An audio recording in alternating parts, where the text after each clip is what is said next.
పరిశునామమునకు మహిమ కలుగును గాక. కూర్వచ్చిన మీ అందరికీ కూడా నా హృదయపూర్వకమైన తెలియజేస్తున్నాను. ఈ సమయంలో దేవుని వాక్యంలోకి మనం విన్నాము. యెషయా గ్రంథము 40వ అధ్యాయము 31వ వచనాన్ని చదువుదాము. యెహోవా కొరకు ఎదురు చూచువారు నూతన బలము పొందుదురు. వారు పక్షిరాజుల వలె రెక్కలు చాపి పైకి ఎగురుదురు. అలయక పరిగెత్తుదురు, సమస్యలక నడిచిపోవద్దు. చాలండి. ఇక్కడ దేవుని వాక్యాన్ని మనం గమనించినట్లయితే వాక్యము సెలవిస్తుంది, యెహోవా కొరకు ఎదురు చూచువారు నూతన బలము పొందుతారు. వారు పక్షిరాజు వలె రెక్కలు చాపి పైకి ఎగురుతారు. అలయక పరిగెత్తుతారు, సమస్యలుగా నడిచిపోతారు. పక్షిరాజుకు ఉండేటటువంటి అనుభవం ఏంటి అంటే అది చాలా ఎత్తుగా ఎగురుతా ఉంటుంది. ఇప్పుడు దేవుని బిడ్డలమైన మనము మన ఆత్మీయ జీవితాల్లో ఆత్మీయంగా దేవుడు మనల్ని మెట్లు ఎక్కించాలని, ఒక శిఖరానికి దేవుడు మనల్ని ఎక్కించాలని, దేవుడు ఒక ఉన్నతమైన స్థాయిలో మనల్ని పెట్టాలని దేవుడు కోరుకుంటా ఉన్నాడు. అయితే మనము పక్షిరాజుల వల్ల రెక్కలు చాపి పైకి మనం ఎగురుతూ ఉన్నప్పుడు, దేవుల్లో మనము బలపడుతూ ఉన్నప్పుడు కొంతమంది మనల్ని వెనక్కి లాగేవారు ఉంటారు. కొంతమంది మనల్ని ఇబ్బంది పెట్టేవారు, కొంతమంది మనల్ని బాధ పెట్టేవారు చాలా మంది ఉంటారు. కానీ శ్రమలు అనేవి మనిషి జీవితంలో వస్తాయి, శత్రువులు వస్తారు, ఇబ్బందులు అనేవి వస్తాయి. అవి వస్తాయి పోతాయి, కానీ మనల్ని బలపరిచి నడిపించే దేవుని మీద మనము ఆధారపడగలగాలి. మనల్ని నడిపించే దేవుడు మనకు ఉన్నాడని మనం ఎరిగి మనల్ని నడిపించే దేవుని మీద మనము ఆధారపడి ఉండగలగాలి. హల్లెలూయా. పక్షిరాజు అంటే చాలా ఎత్తుగా ఎగురుతుందంట. కానీ ఎగిరినప్పుడు దాన్ని ఇబ్బంది పెట్టేటటువంటి ఒక జంతువు ఉంటుంది. ఏంటి అంటే కాకి పక్షిరాజుని ఇబ్బంది పెడుతూ ఉంటుందంట. అది ఆకాశంలో ఎగురుతూ ఉంటుంది. ఎగిరే సమయంలో ఈ కాకంతా వెళ్ళి వెనకాల వెళ్ళి దాని మెడ మీద పొడుస్తూ ఉంటుందంట. పొడుస్తూ ఉంటే పక్షిరాజు ఏం చేస్తుందంటే ఇంకా కొంచెం ఎత్తుగా ఎగురుతూ ఉంటుందంట. ఎగురితేది ఇంకా ఎగురుతూ ఉంటుంది, దాన్ని ఇబ్బంది పెడుతూ ఉంటుంది. ఇబ్బంది పడితే పక్షిరాజు వెనక్కి తిరిగి దాని వైపు నన్ను పొడుస్తుంది అని చూడదు, కానీ దానికి తెలుసు కాకొచ్చి పొడుస్తుందని తెలిసి పక్షిరాజు చేసే పని ఏంటంటే ఇంకా ఎత్తుగా అది ఎగురుతుందంట. ఎగిరినప్పుడు ఈ కాకి ప్రయత్నం చేస్తుంది, ఇంకా ఎత్తుగా ఎగరాలని ప్రయత్నం చేస్తుంది, ఎగురుతుంది. కానీ కొంత ఎత్తుకు వెళ్ళేసరికి అది ఇంకా ఎగరలేక దానికి ఊపిరాడగా కింద పడిపోయి ఇంకా నేను దాన్ని ఏమి చేయలేను, ఇంకా నా వల్ల అవ్వదు అని చెప్పేసి వదిలేస్తుందంట. పక్షిరాజుకుండే లక్షణం ఏంటి అంటే వెనక్కి తిరిగి చూడదు, కానీ అది చాలా ఎత్తుగా ఎగురుతూ ఉంటుంది. ఇప్పుడు మన ఆత్మీయ జీవితంలో మనల్ని వెనక్కి లాగేవారు ఉంటారు, మనల్ని ఇబ్బంది పెట్టేవారు ఉంటారు. అయినా మనము వెనక్కి తిరిగి చూడకూడదు, కానీ పక్షిరాజు వల్ల మనము పైకి మాత్రమే ఎగురుతూ విశ్వాసంలో కత్తయు దాన్ని కొనసాగించబడాలని యేసు వైపు చూస్తూ మనము దేవుడి మీద ఆధారపడగలిగిన వారిగా ఉండాలి. ఈ ప్రపంచంలో మనం చూసినప్పుడు కొంతమంది వ్యక్తులు మనకు కనపడుతూ ఉంటారు. మొదటి రంగం ఏంటి అంటే ఇప్పుడు వారు శ్రమలు వచ్చినప్పుడు వారు ఎలా శ్రమ నుంచి బయటపడతారు అంటే వారికి ఉన్నటువంటి సమయస్ఫూర్తిని బట్టి, వారికి ఉన్నటువంటి జ్ఞానాన్ని బట్టి వారు శ్రమల నుంచి బయటపడతారు. ఇప్పుడు రెండో రకం ఎలా శ్రమలు వచ్చినప్పుడు బయటపడతారు అంటే వారికి ఉన్నటువంటి అండబలాన్ని బట్టి, వారికి ఉన్నటువంటి కండబలాన్ని బట్టి శ్రమ నుంచి బయటపడుతూ ఉంటారు. మూడో రకం ఎలా ఉంటారు అంటే వారికి ఉన్న వెనకాల ఉన్న జన సమూహాన్ని బట్టి, జన బలాన్ని బట్టి, వారికి ఉన్నటువంటి డబ్బులను బట్టి బయటపడుతూ ఉంటారు. కానీ ఇప్పుడు దేవుని బిడ్డలమైన మనకు జీవితాల్లో శ్రమలు వచ్చినప్పుడు మనము ఆ శ్రమను ఎలా అధిగమించాలి, ఎలా వాటి నుంచి బయటపడాలి అంటే ప్రార్థన ద్వారా మనము శ్రమల్ని అధిగమించగలము. హల్లెలూయా. బైబిల్లో చాలా మంది వ్యక్తుల్ని చూసినప్పుడు వారు చాలా గొప్ప కార్యాలు చేయగలిగారు, వారి జీవితంలో విజయాన్ని వారు పొందగలిగారు. దేని ద్వారా వారికి అది సాధ్యమైనది అంటే ప్రార్థన ద్వారా మాత్రమే అది సాధ్యమైంది. ఈ రోజున మనం కూడా విజయాలు పొందాలి అంటే ప్రార్థన అనేది మన జీవితంలో ఉండాలి. ప్రార్థన అంటే అడగడము, పొందుకోవడము. తల్లిదండ్రుల దగ్గరికి వెళ్ళి బిడ్డలు వారికి కావాల్సింది ఏ విధంగా అయితే అడుగుతారో పొందుకుంటారో, దేవుని దగ్గరికి కూడా మనం వచ్చి మనకు కావాల్సిన దాన్ని మనము దేవుని అడగడము, పొందుకోవడము. కాబట్టి ప్రార్థనలో మనము ఆధారపడే అనుభవం అనేది ఉండాలి. కానీ చాలా మంది వారి జీవితంలో పొందలేనటువంటి స్థితిలో ఉన్నారు. అది ఏంటి అంటే నిష్ఫలమైనటువంటి స్థితి. ప్రార్థన జీవితంలో ఏది పొందలేని స్థితిలో ఉండిపోతూ ఉంటారు. చాలా మందికి దేవుడు వారి జీవితాల్లో అద్భుతాలు చేయడు. ఎందుకు అంటే చాలా మందిని చూస్తూ ఉంటారు. మీరు చూసి బయట వారిని చూసి అనుకుంటూ ఉంటారు, ఇప్పుడు జుట్టు తక్కువ ఉన్న వాళ్ళు ఉన్నారనుకోండి, పొడవుగా జుట్టు ఉన్న వారిని చూసి అయ్యో నాకు జుట్టు లేదు అని చెప్పి ఎప్పుడు మనకి మన దగ్గర లేని ఎదుటి వారి దగ్గర ఉన్నప్పుడు మనకి కొంచెం ఇబ్బంది కలుగుతూ ఉంటుంది. ఒకవేళ పెళ్లి కోసం ఎదురు చూసేవారు ఉన్నారనుకోండి, బయట పెళ్లి అయిపోయిన జంటలు కనపడుతూ ఉంటాయి. కనిపించినప్పుడు వీరు కనిపిస్తూ ఉంటుంది, దేవుడు నాకు చేయట్లేదు కానీ అందరికీ దేవుడు చేస్తూ ఉన్నాడని చెప్పేసి అనుకుంటూ ఉంటారు. కానీ నీ జీవితంలో దేవుడు కార్యం చేయకపోవడానికి కారణం ఏంటి అంటే యాకోబు రాసిన పత్రిక 4వ అధ్యాయము 2వ వచనాన్ని చదువుదాము.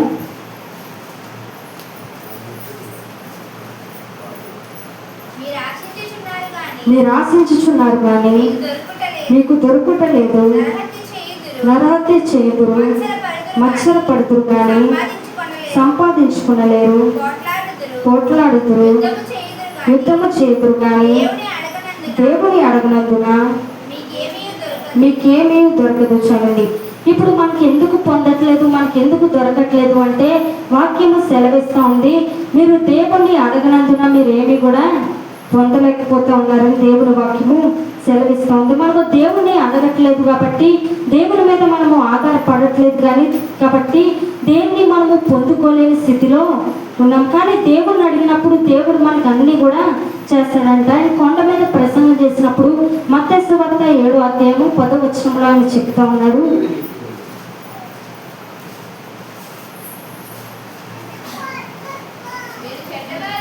మీరు చెడ్డవారై ఉండి మీ పిల్లలకు మంచి ఈవులను నీయనెరిగి ఉండగా పరలోకమందున మీ తండ్రి తను అడుగు వారికి అంతకంటే ఎంతో నిశ్చయముగా మంచి ఈవులనిచ్చును.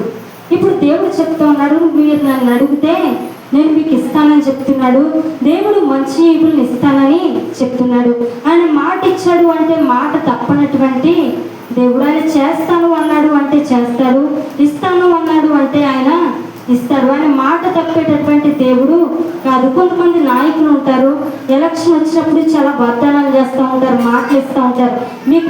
మమ్మల్ని కానీ మీరు ఓట్లేసి గెలిపించారంటే మీకు అది చేస్తాము, ఇది చేస్తాము, అలా ఇస్తాము, ఇలా ఇస్తామని చెప్పి చాలా వాగ్దానాలు చేస్తూ ఉంటారు. తీరా ఎలక్షన్ అయిపోయిన తర్వాత, గెలిచిన తర్వాత వారు మనకి మళ్ళా కనపడొచ్చిన మాటలు వారు తప్పుతూ ఉంటారు, వాగ్దానాలు తప్పుతూ ఉంటారు. కానీ మనుషులు మాట తప్పుతారు కానీ దేవుడు మాత్రం మాట తప్పేవాడు కాదు. ఆయన చేస్తాను అన్న పని ఖచ్చితంగా చేస్తాడు. ఇప్పుడు నన్ను మీరు అడగండి, నేను మీకు ఇస్తాను, మంచి ఇస్తాను అని చెప్తున్నాడు. అయితే మనం చేయాల్సిన పని ఏంటి అంటే మనము దేవుణ్ణి అడగాలి. 11వ వచనం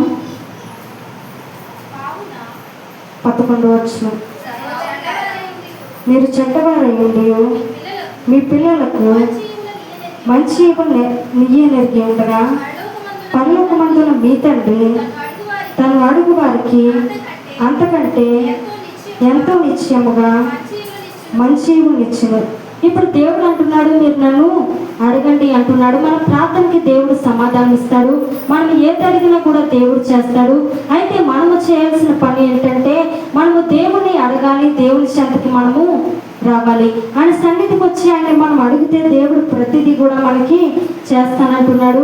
అలాగే మంచి ఈవులు నేను ఇస్తానని చెప్పి దేవుడు చెప్తున్నాడు. ఆయన పాడైపోయిందో లేకపోతే కుళ్ళిపోయిందో ఉపయోగం లేదో మనకి దేవుడు ఇవ్వడు, కానీ ఒక శ్రేష్టమైనది దేవుడు మనకి ఇవ్వాలని ఆయన కోరుకుంటున్నారు. అలాగే యాకోబు రాసిన పత్రిక 1వ అధ్యాయం 17వ వచనంలో కూడా మనకు ఒక మాట కనపడుతుంది, శ్రేష్టమైన ప్రతి ఈవియు సంపూర్ణమైన ప్రతి వరమును పరసంబంధమైనదై జ్యోతిర్మయుడగు తండ్రి యొద్ద నుండి వచ్చును. పరలోకమందున్న దేవుడు మనకంట మంచి ఈవులు ఇస్తాడంట. శ్రేష్టమైనది జ్యోతిర్మయుడగు దేవుడి యుద్ధ నుంచి మనకి వస్తుందైన శ్రేష్టమైనది మనకి ఇవ్వాలని, ఒక శ్రేష్టమైన ఈవులు మనకు అనుగ్రహించాలని దేవుడు చూస్తూ ఉన్నాడు. అయితే చాలా మంది దేవుని అడగరు కానీ మనుషులను అడగడానికి చాలా ఇష్టపడతా ఉంటారు. వారికి అవసరం వచ్చినప్పుడు మనుషుల దగ్గరికి వెళ్ళి వారిని అడుగుతూ ఉంటారు. అడిగినప్పుడు మనుషులు ఏం చేస్తారు అంటే వారు విసుక్కు విసుక్కుంటూ ఉంటారు. నువ్వు అడగడానికి నేనే నీకు దొరికానా, నా మీదే నువ్వు ఆధారపడాలా, నేనే నీకు సహాయం చేయాలా, ఇంక సహాయం చేసేవారు ఎవరు నీకు లేదా, ఇంకొకరి మీద ఎవరి మీద ఆధారపడవచ్చు కదా, నా మీద ఎందుకు నువ్వు ఆధారపడుతున్నావని చెప్పి మనుషుల సహాయాన్ని మనం కోరుకున్నప్పుడు, మనుషుల దగ్గరికి మనం వెళ్ళి అడుగుతున్నప్పుడు మనుషులు ఏం చేస్తారు అంటే ఇసుక్కుంటారు. కానీ దేవుడు మాత్రము ఇసుక్కునే దేవుడు కాదు. అడుగుడి మీకు ఇవ్వబడును, వెతుకుడి మీకు దొరుకును, తట్టుడి మీకు తీయబడును. అడుగు ప్రతి వాడును పొందును, వెతుకువాడికి దొరుకును. అడుగుతే ప్రతిదీ కూడా మనము పొందుకుంటాం. మనుషుల దగ్గరికి వెళ్తే అత్తమాలు నా దగ్గరికి వస్తున్నారేంటి, అత్తమాలు నా సహాయాన్ని అడుగుతున్నారేంటి అని చెప్పి మనుషులు విసుక్కుంటారు. కానీ దేవుడు మాత్రం విసుక్కునే దేవుడు కాదు. ఆయన్ని మనము అడగాలే కానీ అడిగితే దేవుడు మనకి ఇస్తానని చెప్తున్నాడు. మనుషుల దగ్గరికి వెళ్తే విసుక్కుంటారు. రెండోదిగా మనుషులు ఏం చేస్తారు అంటే మనుషుల దగ్గరికి వెళ్ళి అడిగినప్పుడు మన విలువ తగ్గిపోతుంది. మనుషుల దగ్గరికి వెళ్ళి మనకు అవసరం వచ్చినప్పుడు కొన్ని పరిస్థితుల్లో తప్పక మనుషుల దగ్గరికి వెళ్ళి మనం సహాయం అడిగితే వారి దగ్గర మన విలువ తగ్గిపోతుంది. ఒకవేళ మనకి వారు సహాయం చేశారనుకోండి, వారు చెప్తూ ఉంటారు, అడిగిన వారితో చెప్తూ ఉంటారు, అడగలేని వారితో కూడా వారు చెప్తూ ఉంటారు. వీరికి కష్టం వచ్చినప్పుడు నేనే వీరికి ఆదుకున్నాను, నేనే అప్పించాను, నేనే లేవనెత్తాను, నేనే వీరిని ఆదుకున్నాను, నేనే వీరికి సహాయపడ్డానని చెప్పి అడిగిన వారికి అడగలేని వారికి 100 మందికి వీరు చెప్తూ ఉంటారు. మనుషుల దగ్గరికి మనం వెళ్ళినప్పుడు, మనుషుల దగ్గర మనం ఆధారపడినప్పుడు, వారి సహాయాన్ని మనం కోరుకున్నప్పుడు మన విలువ తగ్గిపోతుంది. కానీ దేవుడిని అడిగితే మన విలువ పెరుగుతుంది. ఎందుకంటే ఆయన అద్భుతాలు చేయగలిగిన దేవుడు. మనం ఏ పరిస్థితుల్లో దేవుడి మీద ఆధారపడుతున్నామో, ఏది మన జీవితంలో పొదువుగా ఉందో, ఏది మన జీవితంలో లోటుగా ఉందో, ఏ శ్రమను మనం ఎదుర్కొంటున్నామో, ఏ ఇబ్బందిని మనం ఎదుర్కొంటున్నామో అది దేవుడికి తెలుసు. కాబట్టి ఆయన సమయోచితమైన సహాయాన్ని మనకు అందించి మన ఇరుకులోంచి ఇబ్బందిలోంచి మనల్ని లేవనెత్తి దేవుడు మనకి సహాయం చేస్తాడు. కాబట్టి దేవుడి దగ్గర అడిగినప్పుడు మన విలువ పెరుగుతుంది. హల్లెలూయా. కాబట్టి దేవుని చెంతకు వచ్చి దేవుని మనం అడిగేవారిగా ఉండాలి. కానీ చాలా మంది అనుకుంటారు దేవుని అడగడానికి మొక్కమాట పడుతూ ఉంటారు. ఎందుకంటే దేవునికి నేను ఇష్టంగా జీవించట్లేదు కదా, దేవునికి ఇష్టంగా నేను జీవించలేనప్పుడు ఒకవేళ దేవుని నేను ఎలా అడగాలి, ఏ మొహం పెట్టుకుని నేను దేవుణ్ణి అడగాలి, నేను అడిగితే దేవుడు నాకు ఇస్తాడా, దేవుడు నాకు చేస్తాడా అని చెప్పి వారి మనసులో ఒక ఆలోచన అనేది ఉంటుంది. ఎందుకంటే నేను దేవుడికి దూరమై జీవిస్తున్నాను కదా, కాబట్టి దేవుడు నాకు చేయడేమో అనే ఆలోచన ఉంటుంది. కానీ దేవుని వాక్యము సెలవిస్తుంది. ఎబ్రీ రాసిన పత్రిక 4:16 చదువుతాము. గనుక మనము కనికరింపబడి సమయోచితమైన సహాయము కొరకు కృప పొందునట్లు ధైర్యముతో కృపాసనములకు చేరుదుము. దేవుని కృపాసనములకంట మనము ధైర్యంగా చేరాలంట. దేవుడు మనం ఏదైనా కూడా అడగచ్చు. ఒకవేళ పెట్టి తల్లిని అడుగుతూ ఉంటాడు, అమ్మ ఈరోజు మధ్యాహ్నం నాకు బిర్యానీ చేసి టేబుల్ మీద పెట్టు అని చెప్పేసి అడగడగానే ఆర్డర్ వేస్తాడు. ఎందుకంటే మా అమ్మ నాకు కాకపోతే ఎవరికి చేస్తుందని చెప్పి ఒక అధికారంతో తల్లిని అడుగుతూ ఉంటాడు. ఇప్పుడు అడుక్కునేవాడు ఇంటికి వచ్చాడు అనుకోండి, బయట నిలబడి అడుగుతూ ఉంటాడు, అమ్మ మీరు నాకు సహాయం చేయండి, మీరు ఇస్తే తీసుకుంటాను లేకపోతే లేదు అని చెప్పి జాలిగా అడుగుతాడు. కానీ కుమారుడు మాత్రం ఎలా అడుగుతాడు, చాలా అధికారంగా అమ్మ ఈరోజు బిర్యానీ చేసి నాకు టేబుల్ మీద పెట్టు అని అడగడు కానీ ఆర్డర్ వేస్తాడు. ఎందుకంటే తల్లి దగ్గర అడగడానికి అధికారము ఉంది. ఇప్పుడు దేవుని దగ్గర కూడా మనం అడగడానికి అధికారము ఉంది. ఎందుకంటే దేవుడు తన బిడ్డలుగా మనం చేసుకున్నాడు. మనము దేవుని బిడ్డలం కాబట్టి దేవుని అడిగే అధికారం మనకి ఉంది. ధైర్యంగా ఆయన కృపాసనంలోకి వచ్చి మనకు కావాల్సింది మనము ధైర్యంగా అడగచ్చు. ఎందుకంటే దేవుడు మనకు కాకపోతే ఎవరికి చేస్తారు చెప్పండి, అన్యుడిగా దేవుడు చేసేది. మనము దేవుని బిడ్డలం కాబట్టి, రక్షణ పొందిన వారం కాబట్టి మనకే దేవుడు చేస్తాడు. కాబట్టి ధైర్యంగా మనకి ఆయన ఇచ్చిన అధికారాన్ని బట్టి ధైర్యంగా ఆయన కృపాసనంలోకి వచ్చి ఆయన సన్నిధికి వచ్చి మనకు కావాల్సింది మనము అడగొచ్చు. అడిగినప్పుడు ఆయన మంచి ఈవులు ఇస్తాడని దేవుడు చెప్తా ఉన్నాడు. మనము నిర్గమకాండము 17:8 చదువుదాము.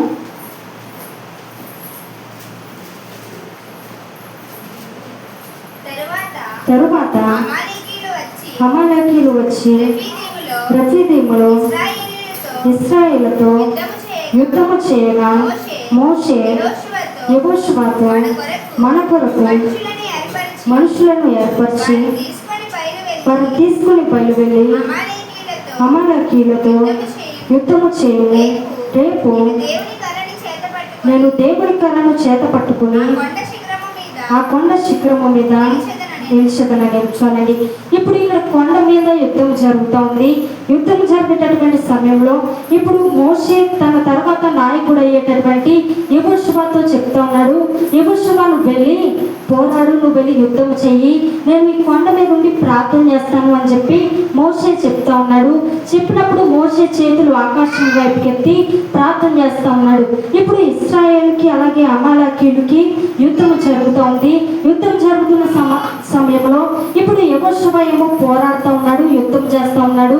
ఇప్పుడు మోషే మాత్రము చేతులెత్తి ప్రార్థన చేస్తా ఉన్నాడు. ఇప్పుడు మోషే చేతులెత్తినంత సమయము కూడా ఇశ్రాయేలుకి విజయం వస్తోంది. ఎప్పుడైతే మోషే చేతులు బరువెక్కి కిందకి దించాడో ఇప్పుడు ఇశ్రాయేలు ఓడిపోతూ ఉన్నారు, అమాలేకీయులు గెలుస్తా ఉన్నారు.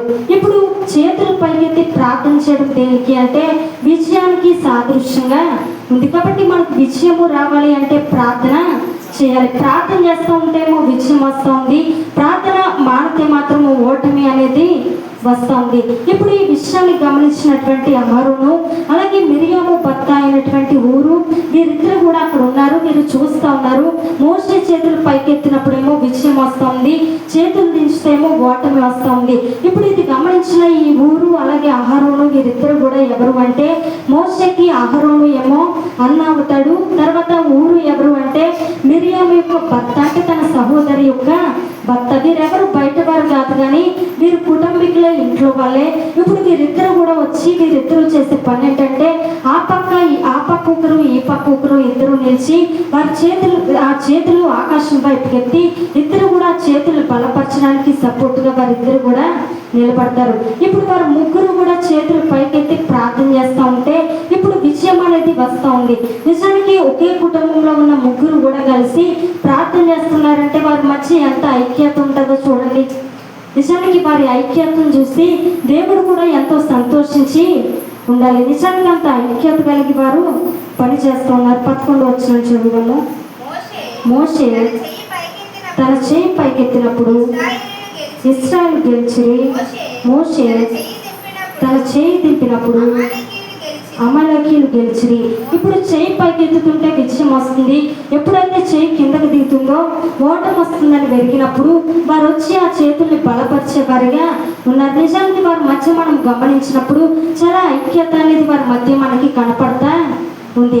ఈ రోజున కుటుంబంలో ఐక్యత అనేది ఉండట్లేదు, సమాధానం ఉండట్లేదు, ప్రేమ ఉండట్లేదు, గొడవలు ఒకరంటే ఒకరికి పడట్లేదు, ఒకరంటే ఒకరికి శత్రుత్వంతో ఉన్నటువంటి సమయంలో ఒకే కుటుంబంలో ముగ్గురు ప్రార్థన చేస్తున్నారంటే వారి మధ్య ఐక్యత అనేది ఉంది. ఈ రోజున మన కుటుంబాల్లో ఐక్యత ఉండాలి, అలాగే మన కుటుంబాల్లో మన సంఘంలో కూడా ఐక్యత ఉండాలి. సహోదరులు ఐక్యత కలిగి నివసించుట ఎంతో మేలు, ఎంతో మనోహరము. కాబట్టి ఐక్యత కలిగిన వారిగా ఉండాలి, అలాగే ఇంట్లో అందరూ కూడా ప్రార్థించే వారిగా ఉండాలి. ప్రార్థన అనేది ఖచ్చితంగా కలిగి ఉండాలి. నా కోసం మా అమ్మ ప్రార్థన చేస్తుందిలే, లేకపోతే మా నాన్న ప్రార్థన చేస్తాను, నా భార్య ప్రార్థన చేస్తుంది, నా భర్త ప్రార్థన చేస్తాను, నేను ప్రార్థన చేయాల్సిన అవసరము లేదు అని చెప్పి అనుకోకూడదు. ఎవరి కోసము వారు ప్రార్థన చేసేవారుగా ఉండాలి. కుటుంబం అంతా కూడా ప్రార్థన యూదులుగా ఉండాలి. హల్లెలూయా. ప్రార్థన చేసినప్పుడు వీరికి విజయం అనేది వచ్చింది. ఈ రోజున మనకి ఎందుకు ఓటమి వస్తుంది, ఎందుకు మన జీవితంలో విజయాన్ని చూడలేకపోతూ ఉన్నాము, ఎందుకు మన జీవితంలో ఇంకా ఓటమి పాలు అవుతూ ఉన్నాము అంటే కొంతమంది అంటూ ఉంటారు, ఏదో ఓటమి అలా వచ్చేస్తుందండి, విజయం రావట్లేదు అని చెప్పేసి అంటారు. కానీ ఓటమి అలాగేదో వచ్చేట్లేదు, కానీ నువ్వు ప్రార్థన చేయకపోవడమే నీ ఓటమికి కారణం అవుతుంది. కాబట్టి నువ్వు ఎప్పుడైతే ప్రార్థన చేస్తావో అప్పుడు దేవుడు నీకు విజయాన్ని ఇస్తాడు. కాబట్టి ప్రార్థన విజయాలని ఇస్తూ ఉంటుంది. కాబట్టి ప్రార్థన జీవితము మనము కలిగి ఉండాలి. దేవుని చెంతకి మనము వచ్చేవారిగా ఉండాలి. మనము ప్రార్థించినప్పుడు దేవుడు మనకు అన్నీ కూడా ఇస్తానని దేవుడు చెప్తా ఉన్నాడు. కాబట్టి దేవుని దగ్గరికి వచ్చి మనము అడగగలగాలి. అడిగితే ఆయన అందరికీ కూడా సమీపంగా ఉండేటటువంటి దేవుడు చెప్తా ఉన్నాడు, నేను అందరికీ కూడా సమీపంగా ఉంటాను అని దేవుడు చెప్తా ఉన్నాడు. మనం కీర్తనలు 34వ కీర్తన 18వ వచనం చదువుకున్నాము. విరిగిన హృదయం గల వారికి యెహోవా ఆసన్నుడు, నలిగిన మనసు గల వారిని ఆయన రక్షించును. ఇప్పుడు విరిగిన హృదయం గల వారికి యెహోవా ఆసనుడు అని చెప్పి వాక్యంలో మనము చదువుతూ ఉన్నాం. నిజానికి విరిగిపోయిన హృదయము, సొమ్మసిల్లిపోయినటువంటి హృదయము, పగిలిపోయిన హృదయం ఉన్న వారి దగ్గరికి ఎవరైనా వస్తారో చెప్పండి? కృంగిపోయిన వారి దగ్గరికి, అలసిపోయిన వారి దగ్గరికి, మరి సమస్యలో చిక్కుకున్న వారి దగ్గరికి ఎవరైనా వస్తారా? మన బంధువులు కూడా వారి శ్రమలో ఉన్నారని తెలియగానే వారు దూరం అయిపోతూ ఉంటారు, దూరంగా వెళ్ళిపోతూ ఉంటారు. ఎందుకంటే వారి శ్రమల్లో, వారి కష్టాల్లో మా మీద ఎక్కడ ఆధారపడిపోతారో, మేమెక్కడ వారిని ఆదుకోవాల్సి వస్తుందో, మేమెక్కడ వారికి సహాయం చేయవలసి వస్తుందో అని చెప్పి కృంగిపోయిన వారి దగ్గర నుంచి బంధువులు కూడా దూరంగా వెళ్ళిపోతారు. అలాంటి వారి దగ్గరికి ఎవరు రావడానికి ఇష్టపడరు. నిజానికి ఒక సమస్యలో ఉన్నవారి దగ్గరికి ఎవరు కూడా రారు, కానీ గొప్పవారితో ఉండడానికి మాత్రమే ఇష్టపడుతూ ఉంటారు. గొప్పవారితో కలిసి తిరగడానికి, గొప్పవారితో కలిసి ఉండడానికి చాలా మందికి ఇష్టం అవుతుంది. ఎందుకంటే గొప్పవారితో కలిసి తిరిగితే మా విలువ పెరుగుతుంది, గొప్పవారితో ఉంటే మాకు కూడా గౌరవం ఉంటుందని చెప్పి వారు అనుకుంటారు. విరిగి నలిగిన హృదయం గల వారికి చాలా మంది దూరంగా ఉంటారు. కానీ దేవుడు అంటున్నాడు, విరిగిన హృదయం గల వారికి యెహోవా ఆసనుడు, ఆయన వారికి సమీపంగా ఉంటానని చెప్పి దేవుడు చెప్తూ ఉన్నాడు. నువ్వు ఎలాంటి సమస్యలో ఉన్నా, ఒకవేళ ఎలాంటి కష్టంలో ఉన్నా కూడా దేవుడు నీకు సమీపంగా, నీకు ఆసనుడుగా దేవుడు ఉంటానని చెప్తూ ఉన్నాడు. అయితే దేవుడు దగ్గరికి వస్తానని చెప్తున్నాడు, కానీ చాలా మంది దేవుడికి దూరం అయిపోతా ఉన్నారు. కానీ దేవుడి చెంతకు వస్తే ఖచ్చితంగా ఆయన మన యుద్ధకి వస్తాడు. ముందు మనం చేయాల్సిన పని ఏంటంటే, ఆయన మనకి ఆశీనుడిగా ఉండాలి అంటే, దేవుడు మన చెంతకి రావాలి అంటే మనం ఆయన దగ్గరికి రావాలి. మనకి బైబిల్లో అన్న అనే స్త్రీ మనకు కనపడుతుంది. మొదటి సమూయేలు గ్రంథము మొదటి అధ్యాయము 10వ వచనం చదువుదాం.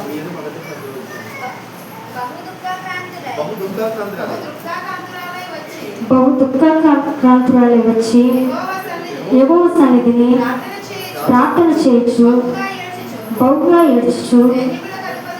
చాలండి. ఇప్పుడు బహు దుఃఖాక్రాంతురాలై ఈమె వచ్చింది. ఈమె హృదయం ఎలా ఉంది అంటే చాలా వేదనతో నింపబడి ఉంది. ఇప్పుడు ఈమె పరిస్థితి ఎలాంటిది అంటే, ఎవరితో కూడా ఈమె చెప్పుకోలేనటువంటి స్థితిలో ఉంది. ఎవరు కూడా ఈమెని ఆదరించలేరు, ఎవరు కూడా ఈమె స్థితిలో ఈమెకి తోడుగా ఉండలేరు. ఒక వేదనకరమైనటువంటి హృదయంతో దేవుడి సన్నిధికి వచ్చింది. వచ్చి మీ ప్రార్థన చేస్తూ ఉంది. 15వ వచనం చూడండి. అన్న అది కాదు, నా ఏలిన వాడ, నేను మనోదుఖం గలదాన్ని ఉన్నాను, నేను ద్రాక్షారసమునైనను మద్యమునైనను పానము చేయలేదు, కానీ నా ఆత్మను యెహోవా సన్నిధిని కుమ్మరించుకుంటున్నాను. చాలండి. ఇప్పుడు ఈమె హృదయం ఎలా ఉంది అంటే, విరిగి నలిగిన హృదయంతో ఈమె దేవుడి సన్నిధికి వచ్చింది. హృదయం అంతా వేదంతో నింపబడి ఉంది.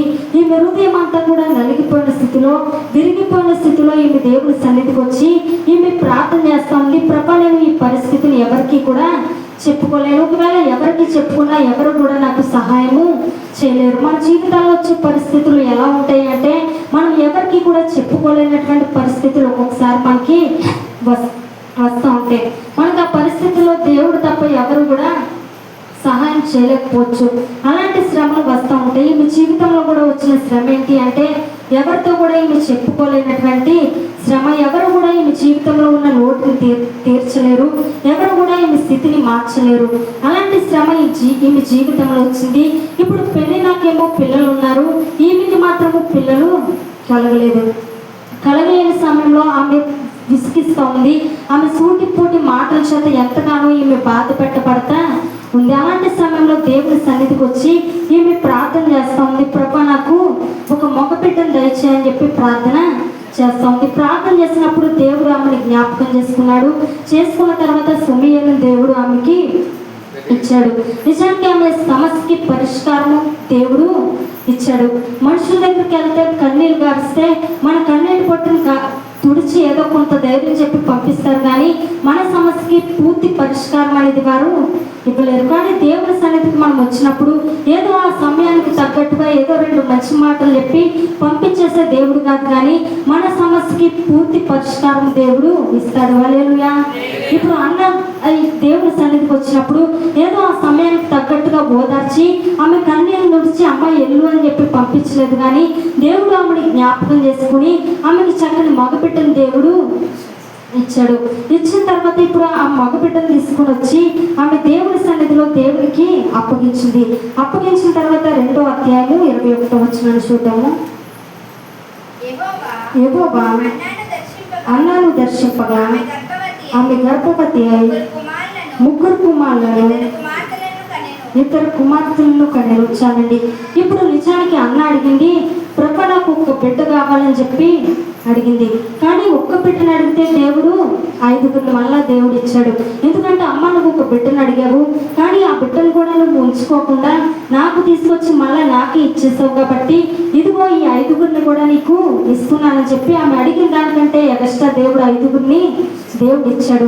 నిజానికి అన్న ఆమె విడిగి కలిగిన సమయంలో దేవుడి సన్నిధికి వచ్చింది, దేవుడి యుద్ధకి ఆమె వచ్చింది. కాబట్టి దేవుడి చెంతకి మనము వెళ్ళాలి. దేవుడి యుద్ధకి వెళ్తే మన యుద్ధకి వస్తాడు. దేవుడి చెంతకు వచ్చేవారుగా, దేవుడి మీద మనము ఆధారపడగలిగేవారుగా ఉండాలి. హల్లెలూయా.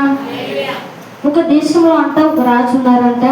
ఆ రాజుకంట బర్త్డే జరుగుతూ ఉంది. బర్త్డే జరిగే సమయంలో చాలా మంది బహుమతులు తీసుకుని వస్తున్నారంట. వచ్చినప్పుడు ఒక వ్యక్తి అనుకున్నాడంట, రాజుగారికి నేను ప్రత్యేకమైనటువంటి బహుమానము ఇవ్వాలి, ఎందుకంటే రాజుగారి దృష్టిలో నేను పడాలని చెప్పేసి అనుకున్నాడంట. ఇప్పుడు రాజుగారి దృష్టిలో పడితే వారికి కొన్ని ఉపయోగాలు ఉంటాయి కాబట్టి, కొంచెం ప్రయోజనకరంగా రాజు ఉంటాడు కాబట్టి ఒక ప్రత్యేకమైన బహుమానం రాజుగారికి నేను ఇవ్వాలని చెప్పి 2 గెద్దలను తీసుకుని వెళ్ళి 2 పక్షులను రాజుగారికి ఇచ్చాడంట. ఇచ్చినప్పుడు రాజుగారి వాటిని పైకి ఎగరగొడుతూ ఉన్నాడు. ఒక పక్కన కూర్చుని గెద్దలు 2 కూడా పైకి ఎగరేస్తూ ఉన్న సమయంలో 2 కూడా ఎగరట్లేదు, కానీ ఒక పక్షి మాత్రమే పైకి ఎగురుతుందంట. ఒక పక్షి పైకి ఎగరకుండా అక్కడ ఒక చెట్టు ఉంటే ఆ చెట్టు కొమ్మ మీదకి వచ్చి కూర్చుంటుందంట. కూర్చున్నప్పుడు రాజుగారు అంటున్నారంట, ఈ పక్షులు 2 కూడా మనం పిలిచేంత వరకు ఇవి ఆకాశంలో ఎగరాలి, ఇవి కిందకి రాకూడదు అని నేను కోరుకుంటున్నాను, కాబట్టి ఇవేమో పైకి ఎగరట్లేదు, కాబట్టి ఇక్కడ ఉన్న మీ అందరూ కూడా దానికి ట్రైనింగ్ ఇవ్వండి. 2 పక్షులు కూడా ఆకాశంలోనే ఎగరాలి, అవి ఏమీ కూడా ఎగరకుండా కూర్చోవడం నాకు ఇష్టం లేదు, కాబట్టి వాటికి మీరు ట్రైనింగ్ ఇవ్వండి. వాటిని 2టిని కూడా మీరు ఆకాశంలో ఎగరగొడితే నేను మీకు బహుమానం ఇస్తానని చెప్పేసి ప్రకటన చేశారంట రాజుగారు. ఇప్పుడు ఈ ప్రకటన చేసినప్పుడు ఆకాశంలో పక్షులు చాలా మంది ప్రయత్నాలు చేశారు. ఆ 2వ పక్షిని కూడా ఎలాగైనా ఆకాశంలో ఎగిరేటట్టు చేయాలని చెప్పి వారు ప్రయత్నాలు చేశారు. కానీ వారి వల్ల అవ్వలేదు. ఎంతైనా కూడా ఆ పక్షి ఎగరట్లేదు, చెట్టు మీదకే వచ్చి కూర్చుంటుందంట. కానీ అందులో ఒక వ్యక్తి అయినటువంటి పామరి వచ్చి అన్నాడంట, నేను ఎగరగొడతానండి అని చెప్పేసి అన్నాడంట. సరే ఎగరగొట్టు, నీకు అవకాశం ఇస్తున్నానని చెప్పేసి రాజుగారు ఆ వ్యక్తికి అవకాశం ఇచ్చాడంట. ఇచ్చినప్పుడు ఒకే ఒక్క రోజుకి ఆ పక్షిని ఎగిరేటట్లుగా వ్యక్తి చేశాడంట. చేసినప్పుడు రాజుగారి దగ్గరికి వచ్చినప్పుడు రాజుగారు అడుగుతూ ఉన్నాడు, ఎంతో మంది ప్రయత్నాలు చేశారు కానీ వారి వల్ల అవ్వలేదు, నువ్వు ఎలా ట్రైనింగ్ ఇచ్చినప్పుడు ఎలా దీన్ని ఆకాశంలో ఎగిరేటట్లు చేస్తున్నావు అని చెప్పేసి అడిగినప్పుడు ఆ వ్యక్తి చెప్పాడంట, రాజుగారు ఏమీ లేదండి, చాలా సింపుల్. ఇప్పుడు ఆ పక్షి ఏ చెట్టు కొమ్మ మీదకైతే వచ్చి కూర్చుంటుందో ఆ కొమ్మని నేను నరికేశానండి. ఇప్పుడు ఆ కొమ్మను ఎప్పుడైతే నరికేశానో ఇంకా దానికి ఆధారం ఏమీ లేదు, కూర్చోడానికి ఇంకా ఆధారం ఏమీ లేదు, కాబట్టి అది ఇప్పుడు ఆ పక్షి ఇప్పుడు ఆకాశంలో ఎగురుతుంది అని చెప్పేసి చెప్పాడంట. చెప్పినప్పుడు రాజుగారు చాలా మెచ్చుకుని కొన్ని బహుమానాలు ఆ వ్యక్తికి ఇచ్చి పంపించాడు. ఎందుకు ఈ మాట చెప్తున్నాను అంటే, ఇప్పుడు ఆ చెట్టు కొమ్మ మీద అది ఆనుకుని దాని మీద ఆధారపడి ఆ పక్షి ఎగరకుండా దాని మీదకి వచ్చి కూర్చుంటుంది. కానీ దానికి ఆధారమైన కొమ్మని తీసేసినప్పుడు ఇంకా దానికి ఆధారం ఏమీ లేదు. ఈ రోజున మనం ఏ వస్తువుల మీద అయితే ఆధారపడి ఉంటామో, లేకపోతే ఏ వ్యక్తుల మీద అయితే మనం ఆధారపడి ఉంటామో, అలాంటి వ్యక్తుల్ని అలాంటి వస్తువుల్ని దేవుడు మన యుద్ధ నుంచి తీసేస్తాడు. ఎందుకు అంటే దేవుడికి మన మీద ప్రేమ లేదా? నేను చాలా కంఫర్ట్గా ఉన్నప్పుడు, చాలా సుఖంగా ఉన్నప్పుడు నా సుఖాన్ని దేవుడు దూరం చేశాడు, నా కంఫర్ట్ అంతా దూరం చేశాడు, నాకు ఇష్టమైన మనుషుల్ని దూరం చేశాడు. నా మీద ప్రేమ లేదా అంటే ప్రేమ లెక్క కాదు, కానీ నువ్వు ఒకవేళ ఆ వస్తువులు ఉంటే వాటి మీద నువ్వు ఆధారపడుతున్నావు, కానీ అవి లేకపోతే నువ్వు దేవుడి మీద ఆధారపడతావు కాబట్టి దేవుడు దూరం చేస్తాడు. కాబట్టి మన జీవితంలో ఏది దూరమైనా కూడా అది మనము దేవుడి చెంతకు రావడానికి, దేవుడితో మనము ఆధారపడి ఉండడానికి మాత్రమే అర్థం. కాబట్టి ఆయన చెంతకు మనం రావాలి, ఆయన యుద్ధ ఉండాలని, ఆయన మీద ఆధారపడి మనం ఉండాలని దేవుడు కోరుకుంటూ ఉన్నాడు. ఆయన యుద్ధకు మనం వచ్చినప్పుడు మన యుద్ధకి దేవుడు వస్తానంటున్నాడు. విరిగి నలిగిన వారికి ఆయన ఆసీనుడిగా సమీపంగా ఉండేటటువంటి దేవుడు. ఎవరైతే విరిగి నలిగిన హృదయంతో ఉన్నారో, దేవుడు ఎవరైతే కోరుకుంటున్నారో వారికి సమీపంగా దేవుడు వస్తానని చెప్తూ ఉన్నాడు. దావీదు కూడా ఒక ప్రార్థన చేస్తూ ఉన్నాడు. చూద్దాము. 51వ కీర్తన 11వ వచనం చదువుతున్నాము. నీ సన్నిధిలో నుండి నన్ను తోసివేయకము, నీ పరిశుద్ధాత్మను నా యొద్ద నుండి తీసివేయకము. దావీదు ప్రార్థన చేస్తా ఉన్నాడు, నీ సన్నిధిలో నుండి నన్ను తోసివేయకము. ఇప్పుడు దావీదు బెత్షెబాతో పాపం చేసిన తర్వాత, ఇప్పుడు ఆ పాపం చేసిన తర్వాత ఈ వ్యక్తి అనుకుంటా ఉన్నాడు, ఒకవేళ దేవుడి సన్నిధి నాకు దూరం అయిపోతుందేమో, నేను చేసిన తప్పును బట్టి, నేను చేసిన అతిక్రమాన్ని బట్టి ఒకవేళ దేవుడి సన్నిధి నా యుద్ధ నుంచి దేవుడు తీసివేస్తాడేమో అని చెప్పి ఆ వ్యక్తి అనుకుని ఇప్పుడు ప్రార్థన చేస్తూ ఉన్నాడు.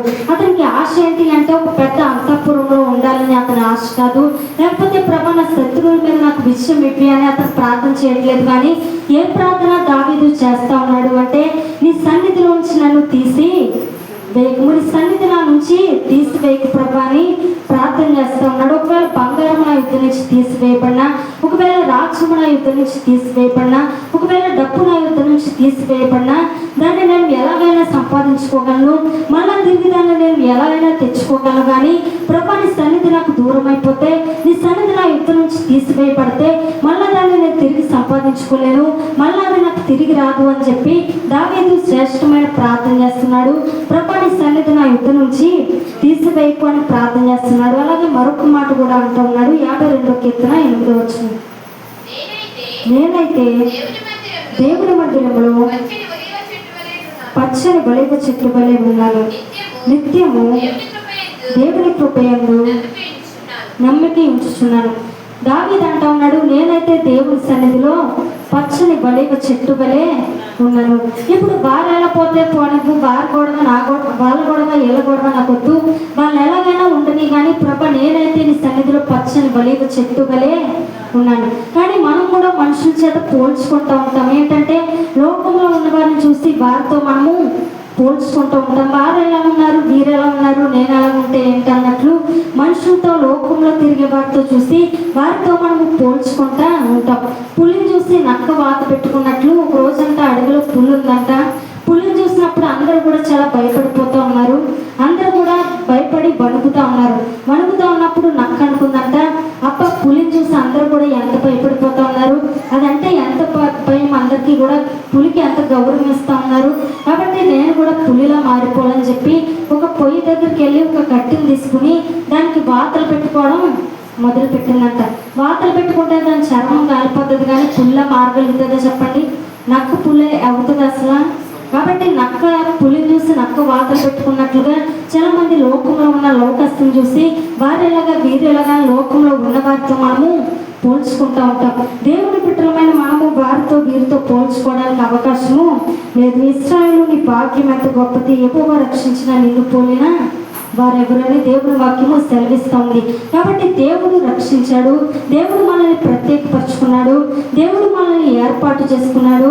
దేవుడి బిడ్డలమైన మనము లోకస్తులతో పోల్చుకోవడానికి వీలు లేదు. ఎంతసేపు మనము దేవుడి దగ్గరికి రావడానికి, దేవుడితో మనము సహవాసం చేయడానికి, ఆయనతో మనము సమయం గడపడానికి మాత్రమే మనము చూడగలగాలి. దావీదు భక్తుడు చెప్తా ఉన్నాడు. కీర్తన 23వ కీర్తన 6వ వచనం.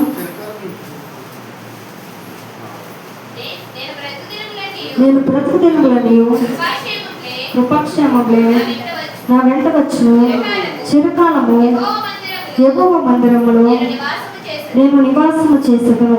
దావీదు హృదయము ఆశ కలిగింది. ఏంటి అంటే ఆ ఆశ, ప్రభా నేను చిరకాలము యెహోవా మందిరంలో నివాసము చేయాలనేటటువంటి ఆశ ఉంది. ప్రభా నీతో గడిపితే అదే నాకు చాలు, నీ కృప ఉంటే నాకు చాలు, నీ సన్నిధిలో నేను ఉంటే చాలు, నీ సహవాసం చేస్తే అది చాలు అని చెప్పి దావీదు అంటా ఉన్నాడు. కాబట్టి దేవుడితో మనము సహవాసం చేసేవారుగా ఉండాలి. దేవుడి మీద మనము ఆధారపడగలిగిన వారుగా ఉండాలి. మనం ప్రార్థించినప్పుడు ప్రార్థన ద్వారా విజయం మనకి కలుగుతూ ఉంటుంది. ప్రార్థన ద్వారా మనం సమస్యని అధిగమించగలము, వాటి నుంచి మనము బయట పడగలము. కాబట్టి దావీదు వలె దేవుని సన్నిధిని మనము కోరుకునేవారుగా, దేవుని చెంతకు మనము వచ్చేవారుగా మనము ఉండాలి. ప్రభా, నీ సన్నిధి ఉంటే నాకు చాలు, చిరకాలము నీ మందిరంలో నేను నివాసము చేస్తే చాలు అని చెప్పగలిగిన వారిగా ఉండాలి. అట్టి కృప దేవుడు మనందరికీ అనుగ్రహించుగాక. అందరూ లేచి నిలబడి ప్రార్థన చేస్తున్నాం.